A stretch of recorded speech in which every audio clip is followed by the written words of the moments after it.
అధ్యక్షత వహిస్తున్నటువంటి అమరవీరుల బంధుమిత్రుల అమరుల బంధుమిత్రుల సంఘం అధ్యక్షురాలు పద్మ గారు, వేదిక మీద ఉన్నటువంటి మిత్రులు బాపు, అమ్మ, ఇక్కడ అందరూ ఉన్నారు. రేణుక కడివెండిని విడిచి వెళ్ళినప్పుడు కడివెండి వాగు మీద బ్రిడ్జి లేదు, ఆమె నడిచి వెళ్ళింది, ఆ వాగు దాటుకుంటా వెళ్ళింది. ఈ రోజున మేము వస్తున్నప్పుడు ఆ వాగు మీద బ్రిడ్జి ఏర్పడింది. ఆ బ్రిడ్జిని చూసిన తర్వాత, మీ అందరినీ చూసిన తర్వాత, అక్షరాల్లో రేణుక సజీవంగా ఉంటుంది అని బాపు చెప్పినటువంటి మాటలు విన్నాక నాకేమనిపించిందంటే, రేణుక కడివెండికి ప్రపంచానికి తన అక్షరాల ద్వారా ఒక బ్రిడ్జి కట్టిందని చెప్పి అనిపించింది. ఆ బ్రిడ్జి ఎలా ఏర్పడింది అంటే, ఈ 30 ఏళ్లలో, ఈ 35 ఏళ్లలో వచ్చినటువంటి పరిణామాల గురించి, అందులో రేణుక పాత్ర గురించి, సమాజంలో వస్తున్నటువంటి మార్పులకు రేణుక లాంటి ఎందరో అమరుల పాత్ర గురించి మిత్రులు చెప్తారు. నాకున్నటువంటి సమయాన్ని దృష్టిలో పెట్టుకొని ఒక్క 10 నిమిషాలు మాత్రం, ఓకే కదా, 10 నిమిషాలు, ఒక్క 10 నిమిషాలు మాత్రం రేణుక కథల గురించి నేను ప్రస్తావిస్తాను. రేణుక వేరు, రేణుక కథలు వేరు కాదు. ఆమె కథలే ఆమె కథల్లో ప్రతి అక్షరంలోనూ రేణుక కనిపిస్తుంది, మిట్కో కనిపిస్తుంది. రేణుక మిట్కోగా మారినటువంటి క్రమం కూడా ఆమె కథల్లో కనిపిస్తుంది. ఆమె కథల్లో ఎందరో తల్లులు ఉన్నారు, ఎందరో బిడ్డలు ఉన్నారు. రేణుక లాంటి బిడ్డలు ఉన్నారు, జయమ్మ లాంటి తల్లులు ఉన్నారు. ఈ తల్లుల్ని అందించింది కడివెండి, ఈ బిడ్డల్ని అందించింది కూడా కడివెండి. కడివెండి నుంచి దండకారణ్యానికి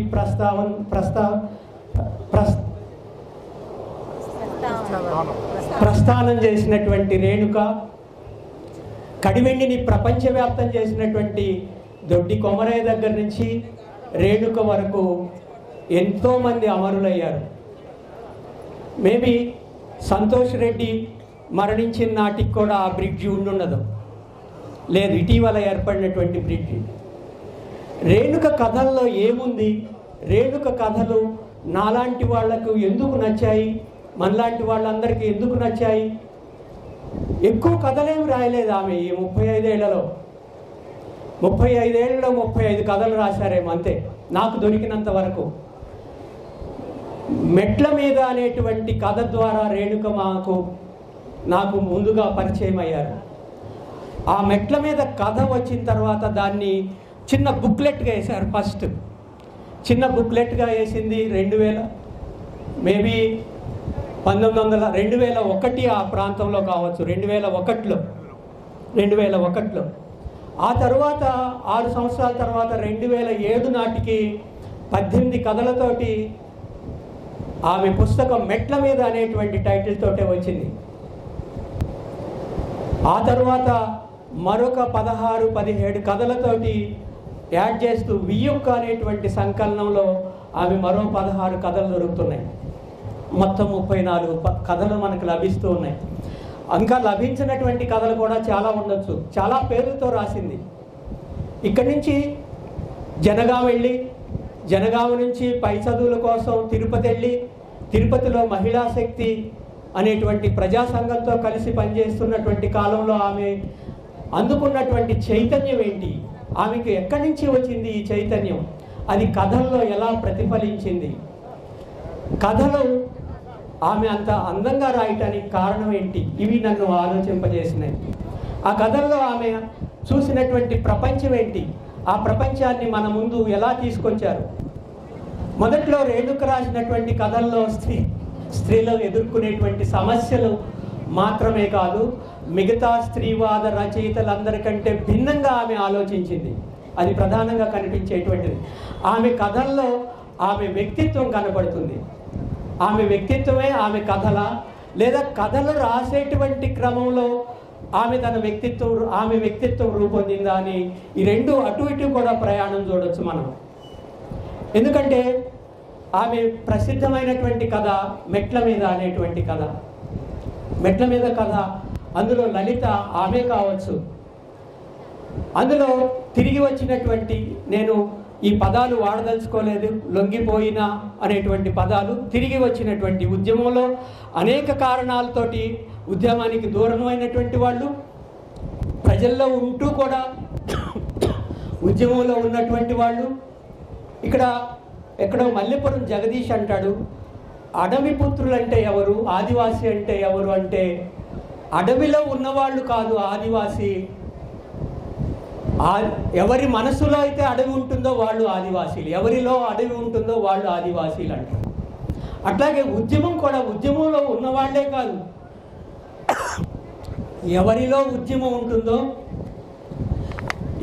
ఉద్యమం ఉంటుందో వాళ్ళు కూడా ఉద్యమకారులే.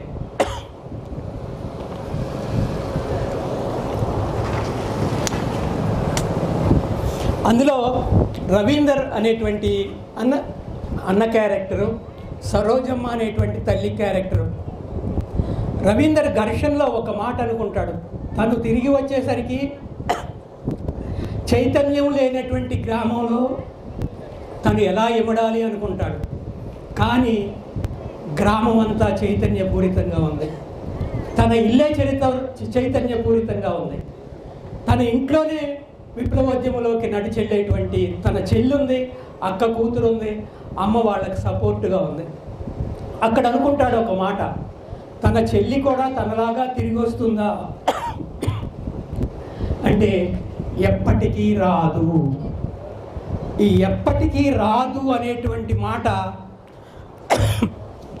ఆమె మనసులో బాగా పాతుకుపోయింది.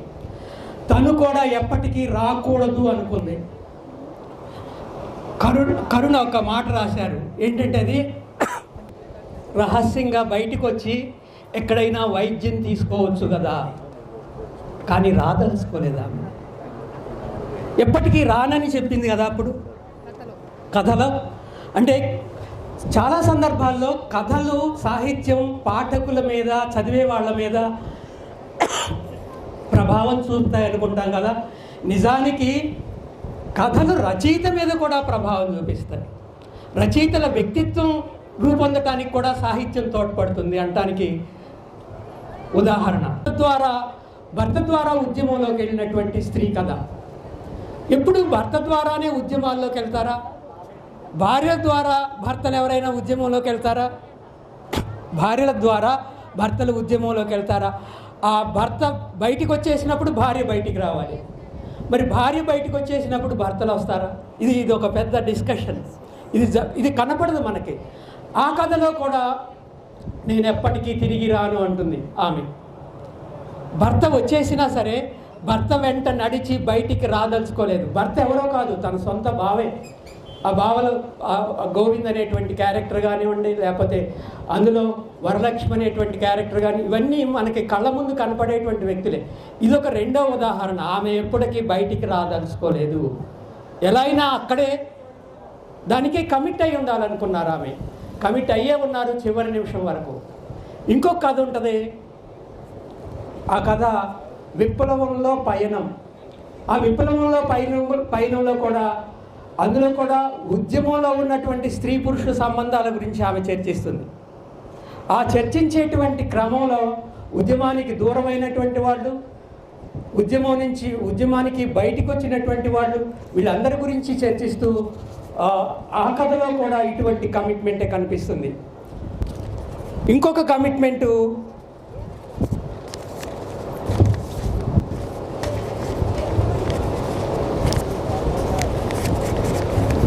ఉక్కు కోట అనేటువంటి ఒక కథ.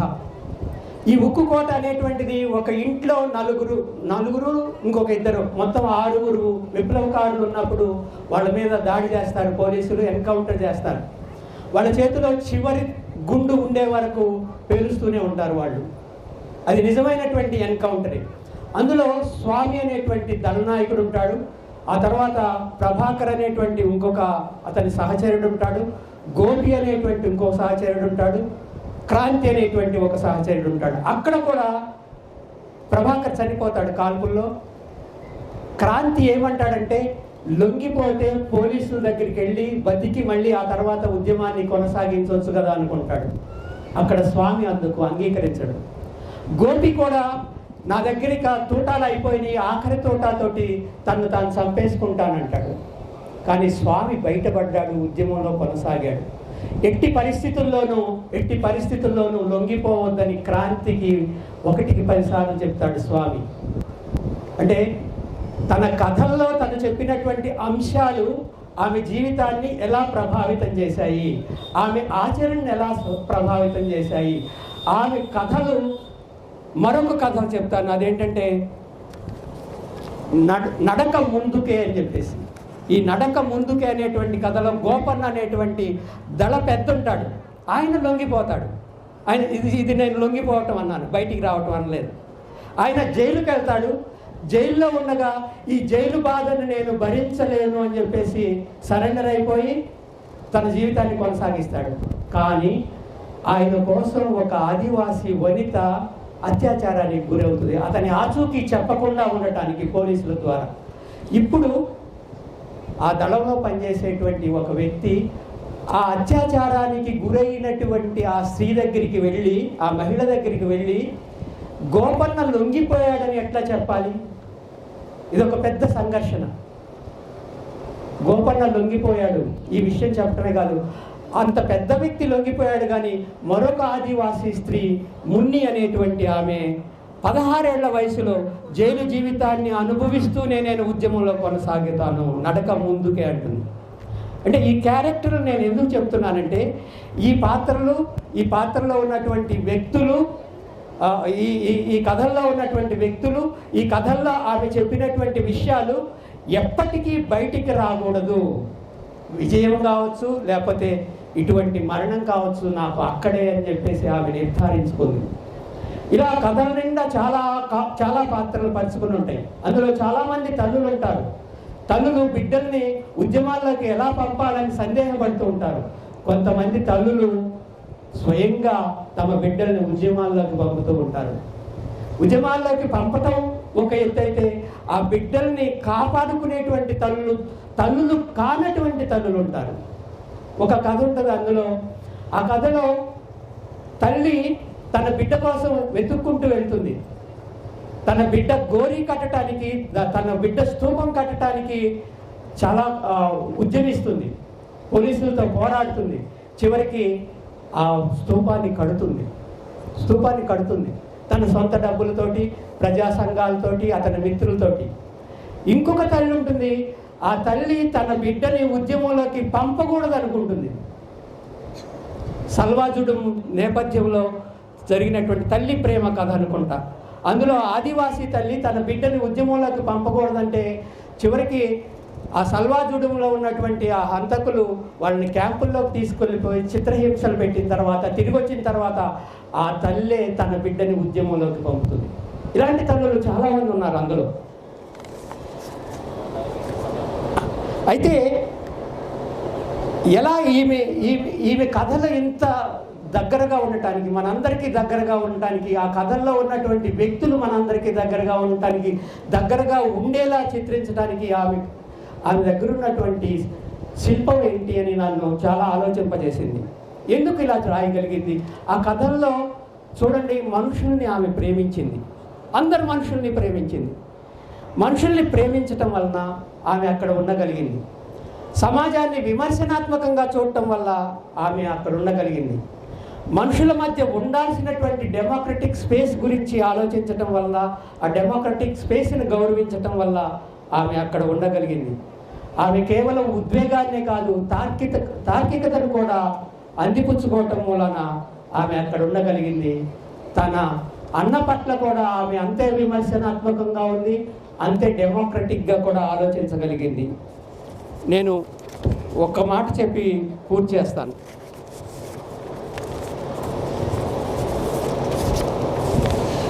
మొత్తం అది 3 దశలు ఉన్నాయి ఇందులో అంటారు వరవరరావు గారు. మొదటి దశ స్త్రీ దృక్కోణంతో రాసినటువంటి కథలు, రెండవ దశలో విప్లవోద్యమానికి దగ్గరవుతూ ఉన్నటువంటి కథలు, మూడవ దశలో విప్లవోద్యమంలో ఉంటూ తను రాసినటువంటి కథలు. ఎక్కడైనా సరే ఆమె ఏం చేసిందంటే వివక్షలకు వ్యతిరేకంగా మాట్లాడింది, ఆధిపత్యాలకు వ్యతిరేకంగా మాట్లాడింది, అసమానతలకు వ్యతిరేకంగా మాట్లాడింది. అది సమాజంలో కావచ్చు, లేదా కుటుంబంలో కావచ్చు, స్త్రీ పురుష సంబంధాల్లో కావచ్చు. విప్లవ వ్యక్తిత్వం ఎలా రూపొందుతుంది, స్త్రీల వ్యక్తిత్వమే కాదు, మనుషుల వ్యక్తిత్వమే కాదు, విప్లవ వ్యక్తిత్వం ఎట్లా రూపొందుతుంది అనేటువంటి క్రమాన్ని కూడా ఆమె చెప్పింది. చివరిగా ఇద్దరు తల్లులు అనే ఒక కథ ఉంది. ఈ కథలో చిన్న విషయం చెప్పి నేను ముగిస్తాను. అందులో అడవెమ్మ అనేటువంటి ఒక తల్లి ఉంటుంది. ఆమె కొడుకు యాదగిరి అనేటువంటి కొడుకు ఉద్యమంలో ఉంటాడు. ఆమె రోజు ఒక టీచర్ అమ్మ దగ్గరికి వెళ్ళి ఎక్కడ ఎన్కౌంటర్ జరిగినా అందులో తన కొడుకు పేరుందా అని చెప్పేసి చూసుకుంటూ ఉంటుంది.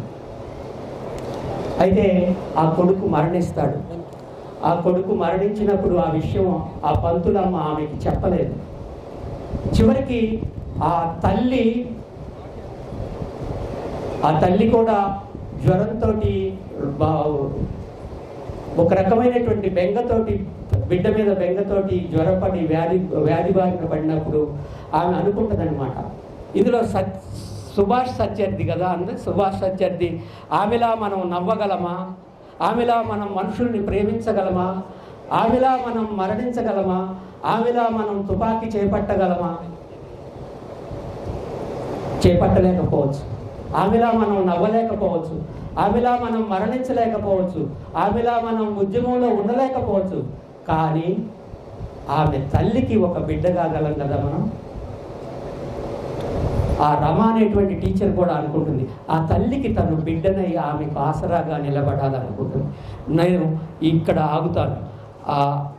ఈ తల్లికి, ఇలాంటి తల్లులు ఎంతోమందికి, బిడ్డలకు దూరమైనటువంటి తల్లులందరికీ మనం కొడుకులుగానో బిడ్డలుగానో నిలబడగలము. అది కూడా ఉద్యమాచరణే అనేటువంటి మాట ఈ కథల ద్వారా మనం నేర్చుకుంటున్నామని చెప్పి తెలియజేస్తూ సెలవు తీసుకుంటాం.